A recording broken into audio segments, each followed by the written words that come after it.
Aksi pencurian pakaian yang dilakukan komplotan ibu-ibu berhasil terekam kamera pengawas atau CCTV. Sempat berusaha kabur, pelaku meninggalkan satu motor yang digunakannya. Polisi kini memburu para pelaku dari hasil rekaman CCTV. Inilah rekaman CCTV saat 4 orang ibu-ibu melakukan pencurian di salah satu pusat oleh-oleh di kawasan Karanglo, Kabupaten Malang. Pelaku berusaha memasukkan 55 potong daster ke dalam tas yang telah dipersiapkan oleh pelaku. Sadar aksi mereka terekam kamera pengawas atau CCTV, 4 pelaku berusaha kabur. 3 pelaku kabur menggunakan sebuah motor, sementara 1 pelaku berusaha kabur dengan mendorong motor ke jalan raya. Karyawan toko sempat mengejar 1 pelaku yang mendorong motor di tepi jalan raya. Saat hendak dibawa ke toko, pelaku meninggalkan motornya yang akhirnya diamankan karyawan toko. Polisi hingga kini masih melakukan pendalaman kasus ini karena diduga komplotan profesional.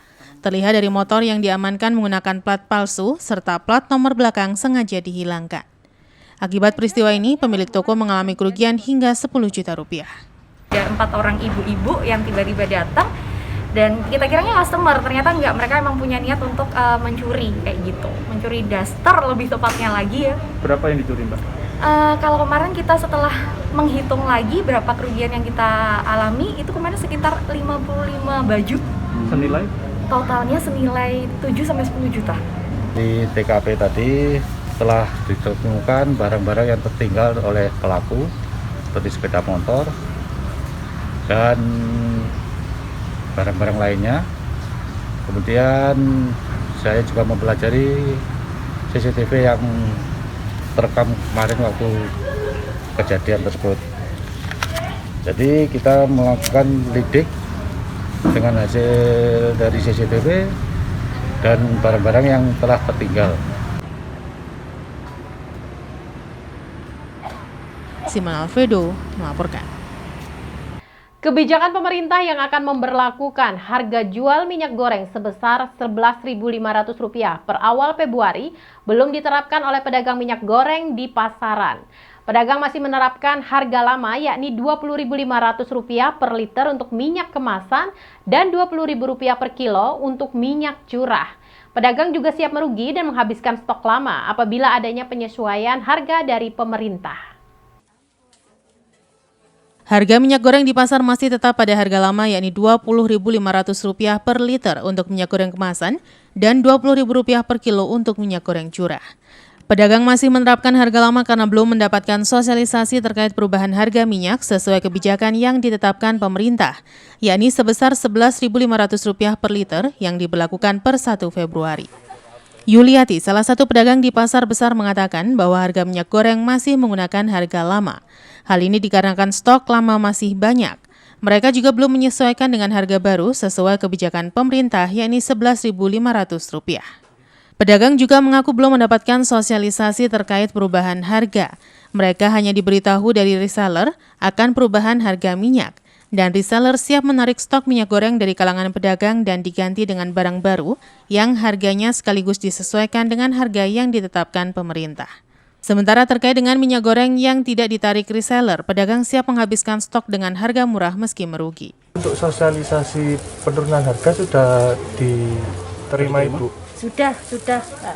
Tapi bijaksananya beda-beda, ada yang mau ditarik, ada juga yang dikasih harga baru dengan stok harga lama dibayar tunai gitu, ada beda-beda kebijakannya ya. Simon Alfredo melaporkan. Sambutan Tahun Baru Imlek 2022, umat Tridharma yakni Tao, Buddha, dan Konghucu menggelar sembahyang bersama di Kelenteng Eng Ankyong, Malang. Sembahyang bersama di tengah pandemi COVID-19. Para jemaah mendoakan agar Indonesia segera terbebas dari pandemi COVID-19. Sembahyang Tahun Baru Imlek ini diawali dari altar utama Tuhan Yang Maha Esa. Herman Subianto, salah satu pengurus Yayasan Kelenteng Eng Ankyong Malang, mengatakan, Tahun Baru Imlek Macan Air ini dimaknai dengan berkumpulnya keluarga.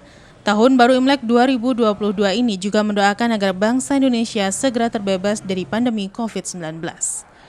Yayasan Kelenteng Eng Ankyong Malang sendiri untuk Imlek tahun ini sejumlah kegiatan seperti cap gomeh dan sedekah bumi yang biasa mengumpulkan massa ditiadakan. Hal ini dilakukan untuk mencegah persebaran COVID-19 di Kota Malang dan Malang Raya. Diharapkan dengan Tahun Baru Imlek 2022 dapat memberikan berkah dan Indonesia segera terbebas dari COVID-19, sehingga aktivitas masyarakat kembali normal seperti semula.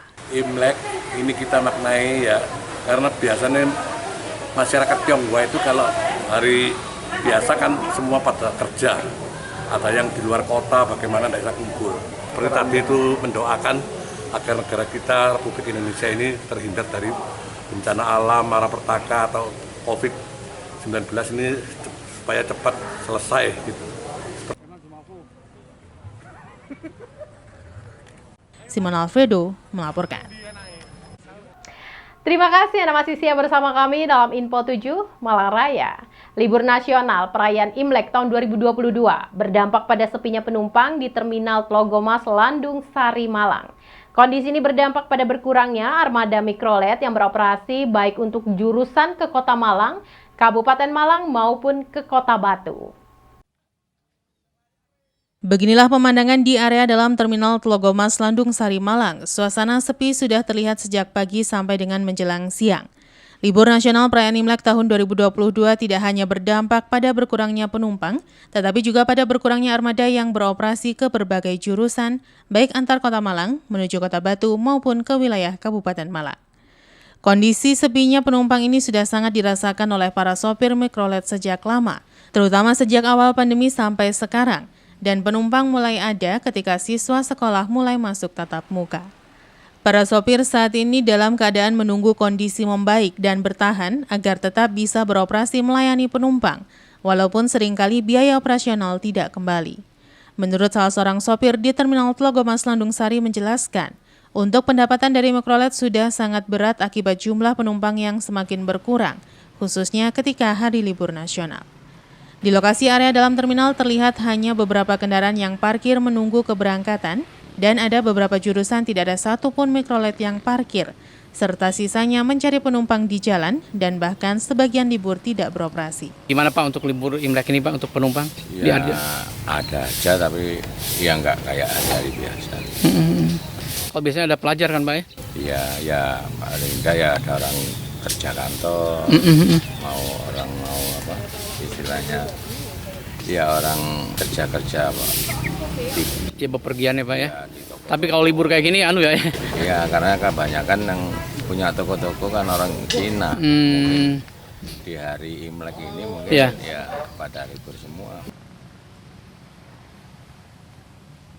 Iwan Dikmawan melaporkan. Sementara itu sebagai bentuk kontribusi secara ilmiah berbasis riset untuk memberikan solusi problem ekonomi, bisnis, dan sosial dalam masa pemulihan pandemi. Bertempat di lantai 7, Gedung Pascasarjana Unisma dilaksanakan kegiatan Icebus keempat. Kegiatan ini diikuti oleh para peneliti dan praktisi dari 17 negara di dunia. Kegiatan Icebus keempat ini mengambil tema Recovery from the Pandemic, Outlook and Prospect for Business and Economic in Asia. Diikuti oleh 110 peneliti dan praktisi dari 17 negara di dunia yang akan membahas dan mengupas tentang prospek bisnis dan ekonomi dalam pemulihan ekonomi global. Ke-17 negara yang mengikuti Icebus keempat ini diantaranya USA, Jepang, Uzbekistan, Qatar, Cina, Thailand, dan Indonesia. Kegiatan yang berlangsung secara online dan menggunakan platform Zoom tersebut merupakan kontribusi FEB Unisma secara ilmiah berbasis riset untuk memberikan solusi problem ekonomi, bisnis, dan sosial dalam masa pemulihan pandemi. Acara diawali dengan penampilan tarian Nusantara dan menyanyikan lagu Indonesia Raya dan Syubanul Waton. Dalam sambutannya, Dekan FEB Unisma Nurdiana SEMSI menyampaikan, dengan Icebus keempat ini secara signifikan bisa menginspirasi akademisi dan peneliti lain untuk mencapai dampak yang lebih besar dalam pengembangan ilmu pengetahuan di bidang ekonomi, bisnis, dan social science dalam pemulihan ekonomi global. Sementara itu, dalam sambutannya, Rektor Unisma Profesor Dr. Haji Maskuri MSI memberikan apresiasi terhadap kegiatan Icebus karena akan memberikan kontribusi dan sumbangsih pendidikan yang tinggi, tidak hanya terhadap pengembangan ilmu pengetahuan, tetapi juga kemaslahatan umat, memberikan solusi permasalahan global akibat pandemi COVID-19. Pada kesempatan tersebut juga dilaksanakan penyerahan piagam kepada narasumber dan dilanjutkan dengan pemaparan oleh Mr. Jerome Richnenberg, CEO Sustainable Business Development and Innovation Center Netherlands, dan dilanjutkan oleh Mr. Fred Kuo, CEO PT Amliku Smart Technology and Commissioner Taiwan Artificial Intelligence Industrial Association Taiwan. Acara dilanjutkan dengan tanya jawab dan memasuki kelas paralel dan pemaparan paper oleh masing-masing peneliti. Kami Dekan Fakultas Ekonomi dan Bisnis Universitas Islam Malang, alhamdulillah pada 1 Februari 2022 kami menyelenggarakan International Conference on Economic and Business Social Science 2022. Ini merupakan gelaran ICEBUS yang keempat yang merupakan ajang bergengsi mengumpulkan dari para peneliti dan para praktisi di seluruh dunia. Nah, adapun dalam kegiatan ini diikuti oleh 17 negara. Iwan Hikmawan melaporkan. Terima kasih Anda masih setia bersama kami dalam Info 7 Malang Raya. Rangkaian kegiatan sosial Klub Duta Memoris dan Malang Boys diisi dengan pemberian santunan ke Gria Lansia Husnul Khotimah, Dusun Baran, Desa Wajak, Kecamatan Wajak, Kabupaten Malang. Dalam rangkaian kegiatan sosial Klub Duta Memoris dan Malang Boys, memberikan santunan ke Gria Lansia Husnul Khotimah, Dusun Baran, Desa Wajak, Kecamatan Wajak, Kabupaten Malang, Sabtu 29 Januari 2022. Kegiatan sosial ini bertujuan untuk menjalin silaturahmi, menghibur, dan memberikan santunan ke Gria Lansia Husnul Khotimah. Santunan diserahkan langsung kepada Bapak Nur Hadi Rahmat selaku penanggung jawab Gria Lansia Husnul Khotimah berupa sembako, peralatan mandi, alat sholat, dan alat bantu jalan. Dalam sambutannya, Nur Hadi Rahmat selaku penanggung jawab Gria Lansia Husnul Khotimah mengucapkan banyak terima kasih kepada Klub Duta Memoris dan Malang Boys yang sangat diperlukan dan berharap pemberiannya bisa bermanfaat. Ketua Klub Duta Memoris Ibu Nurtiningsih berharap kegiatan ini bisa membantu menghibur para lansia yang ada di Gria Lansia Husnul Khotimah. Dalam paparannya, Ayu Wulandari sebagai Ketua Malang Boys berharap semoga santunan berupa sembako, peralatan mandi, dan alat bantu jalan ini bisa berguna dan bermanfaat bagi Gria Lansia Husnul Khotimah. Kami dari Malang Boys ya, kami sudah berkegiatan seperti ini sejak tahun 2019. Kami berkegiatan sosial seperti ini. Kami datang ke sini tujuannya ya untuk membantu menghibur para lansia yang ada di tempat ini. Semoga itu menjadi manfaat dan berkat buat kita semua. Tujuan kami dari Tembang Kenangan Duta Memoris, memang kami sengaja ke sini itu ingin pertama ini silaturahmi, kedua ingin membantu dan memberi semangat kepada mereka yang ada di Gria Lansia. Kemudian saya juga ingin sekali memberikan santunan walaupun sedikit. Jadi kami semua itu membantu semua. Jadi kami mempunyai 30 anggota dari Duta Memoris. Tim Liputan Batu TV melaporkan.